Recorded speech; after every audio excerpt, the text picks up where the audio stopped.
I remember walking through that elementary school and seeing the music teacher, and he said, so Scott, how you doing? How are the drums? Not so good. I can't do a drum roll. You know, like adults always say, never say can't. You can be anything you want to be, Scott.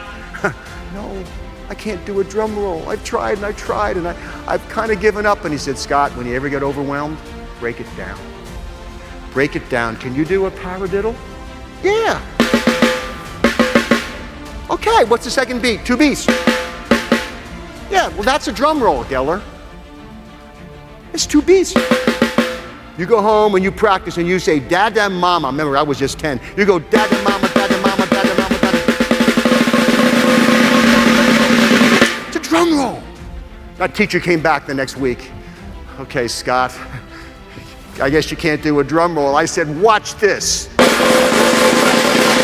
He said, whoa, how'd you learn to do that? And I showed my teacher. I taught my teacher, 10 years old.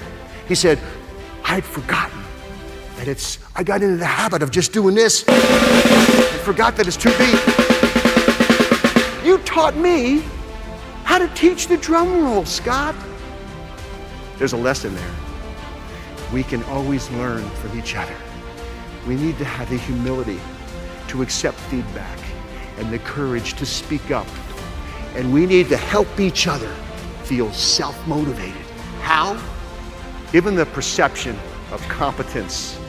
Teach them about consequences drive us. You know, let them perceive choice and let them know it's community.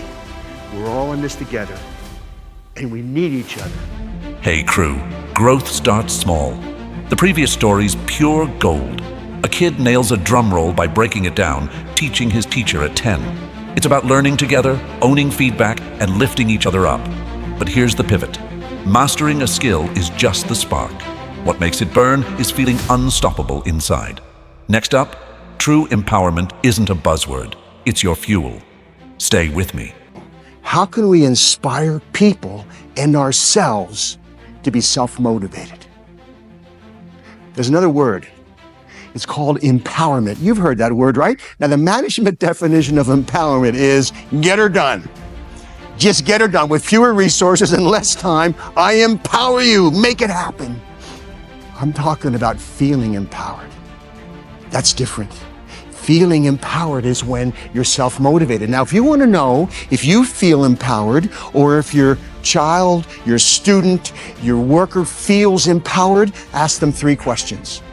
And if they say yes to these 3 questions, they will feel empowered. And by the way, this is not based on common sense, it's based on research. But you've all been there, so it'll feel like common sense. Question number 1, can you do it? Albert Bandura calls it self-efficacy. Do you believe you can do it? Do you have the time, the knowledge, and the training to do what we're asking you to do?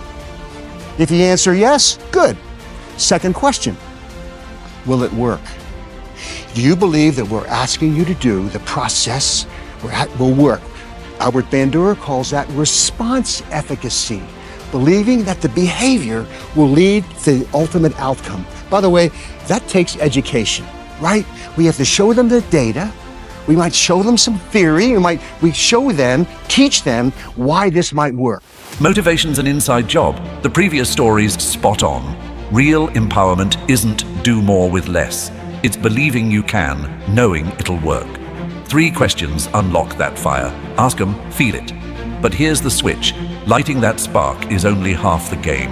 What binds it is leaning on each other. Next up, community fuels dreams. Let's dive in. We need each other. We have to have each other's back. We need a sense of community. This independence culture that we got to move to interdependent. Okay, 4 C words that can fuel self-motivation and I think can fuel actively caring for people. Let me tell you a story to put it all together. It happened over 60 years ago. I remember it like yesterday. My parents asked me, hey Scott, how'd you like to get drum lessons? How'd you like to play the drums? Oh man, would I ever? I'm thinking of Buddy Rich and Gene Krupa. Most of you guys don't know those names, but they were the drummers. In those days, the drum was in the front of the band. They had white pearl drum sets, and I saw myself. That was my vision. I had a vision, consequences, that was my vision. And I said, yeah, I want to take drum lessons. So the teacher would bring his drum and set next to mine. I didn't have a nice drum like this. My parents bought me a beat up old drum at an auction. And they said to me, if you get better, if your teacher tells us they're holding me accountable. Teacher says you're getting better, we'll get you a better snare drum and then a bass drum and then some cymbals. And that was my vision, and that kept me going. Consequences. Nobody wins alone. The previous story's pure fire. Community drives dreams, like a kid with a beat-up drum chasing a vision with support. It's about consequences and connection, not going solo. But here's the spin. Building that drive is one thing. What shapes it is how you see the game. Next up, flip your mindset to chase success, not dodge failure. How do we get people to become success seekers rather than failure avoiders? First day of introductory psychology class. I teach 2 classes of 600 students. Maybe some of you have been in that class. And remember, the first day I say, how many are here to avoid failure? And 80% raise their hand. And I say, well, thanks for coming. I know you're motivated, but you're not happy campers. You probably told your friends, I got to go to class. It's a requirement. Not I get to go to class, it's an opportunity. You probably woke up to an alarm clock, not an opportunity clock. And it's all in how you see it. Really, it's all in how you see it. It's your paradigm. It's how you communicate to others and how you communicate to yourself. So Ellen Langer said in her book, Mindfulness, she said, and psychologists know, when you perceive choice, you perceive motivation. You're more motivated. So the deal is, for yourself, sit back and reflect. Be mindful of the choices you have and talk about being a success seeker rather than a failure avoider. It's all how you talk, how you communicate to yourself and to others. I got a 4th C word, community. Powerful word. Psychologists know that social support is critical. People who perceive a sense of relatedness, a sense of connection with other people, they feel motivated and they're happier. Mindset's everything.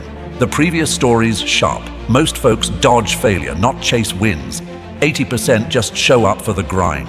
Flip that. See choice, feel power, lean on community. It's how you talk to yourself. But here's the jump. Vision's only the start. What drives it is feeling you're enough. Next up, a kid's drumbeat proves it. Competence sparks fire. Keep watching. If you get better, if your teacher tells us they're holding me accountable. Teacher says you're getting better, we'll get you a better snare drum and then a bass drum and then some cymbals, and that was my vision and that kept me going. Consequences. So the teacher would come in and he would show me stuff. You know, this is how left hand, this is how Buddy Rich plays with his left hand and his right hand, and they would just do things like a flam. Can you hear that in the back? You okay? And this is a rim shot. He would show me stuff. I was just 10 years old, remember? And when he showed me stuff, I felt, wow. He showed me this little simple drum beat. Watch me, Scott, watch this. And I practiced it, and I did it. I'm feeling competent. He showed me a paradiddle. Listen, paradiddle. And he said, you go home when you practice next week, I want to see your paradiddle. And I said, watch this. And I'd say, watch this. He said, that's a double paradiddle. Hey, we didn't get there yet. I'm reading ahead. Because I'm self-motivated. Small wins stack up. The previous story's gold. A 10-year-old kid nails drums with practice, feedback, and a vision. Competence fuels drive. It's about earning that next step. But here's the turn. Feeling capable is just the kickoff. What amplifies it is owning your choices. Next up, real motivation comes from chasing wins, not dodging losses. Stay tuned. When you feel confident at doing worthwhile work, you're more likely to be self-motivated. You've been there. No one has to be looking over you. You feel, now here's the challenge, leaders, teachers. How do you inspire people to feel competent? Well, you give them feedback. You give them recognition. You show them they are competent. Okay, I got one more, another C word. Choice. Your common sense will tell you, when you believe you have a sense of autonomy, a sense of choice in what you're doing, you feel more self-motivated. B.F. Skinner taught us that too. In his book, Beyond Freedom and Dignity, way back in 1971, reading that book changed my life because I realized that I am controlled by consequences. But sometimes I don't feel controlled. When I'm working for a pleasant consequence, it feels good. It feels like I'm working to get something. When I'm working to avoid an aversive consequence, I feel controlled. That's called negative reinforcement. So here's a challenge, leaders. How do we get people to become success seekers rather than failure avoiders?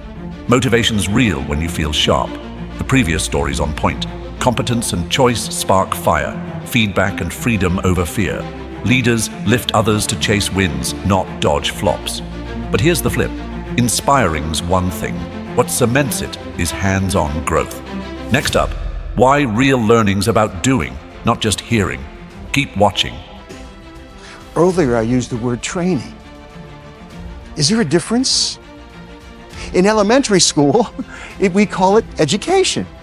Middle school, education. High school, education. College, higher education. Then you go to industry. What do you call it? Training. You have your training department. There must be a difference. Well, you know the difference. Do you want your kids to have sex education or sex training? And your kids might answer the question differently. Because you know that training means you do the behavior and you get feedback. That's powerful. Powerful. Have you ever heard this word, online training? It's an oxymoron, isn't it? I mean, training is watch the behavior, get online training. It's like plastic silverware, jumbo shrimp, legal brief, country music. Words matter. The previous story's sharp. Training beats education. Do it, get feedback, grow. It's not just talk, it's action that sticks. But here's the spin. Doing's only half. Believing it pays off seals the deal. Next up, why consequences and confidence drive real wins. Do you believe the consequences? This is about consequences. B.F. Skinner taught us this, selection by consequences. Dale Carnegie quoted B.F. Skinner and said, from the day you were born, everything you did was because you wanted something for doing it. Consequences. Is it worth it? So you have to convince people that it's worth it. Now, by the way, if you answer yes to those three questions, you feel competent. Am I right? You feel competent at doing worthwhile work. You've all been there. When you feel competent at doing worthwhile work, you're more likely to be self-motivated. You've been there. No one has to be looking over you. You feel, now here's the challenge, leaders, teachers. How do you inspire people to feel competent? Well, you give them feedback. You give them recognition. You show them they are competent. Okay, I got one more, another C word. Choice. Your common sense will tell you. Motivation's no accident. The previous story's dead on. Consequences drive us. Feel competent. You'll push yourself. Feedback and choice, that's the spark. Leaders show people they're capable. But here's the leap. Owning your drive is just the start. What amplifies it is acting now. Next up, let's fuel that fire. Hit like, share your thoughts, and dive into more. Next vid's waiting.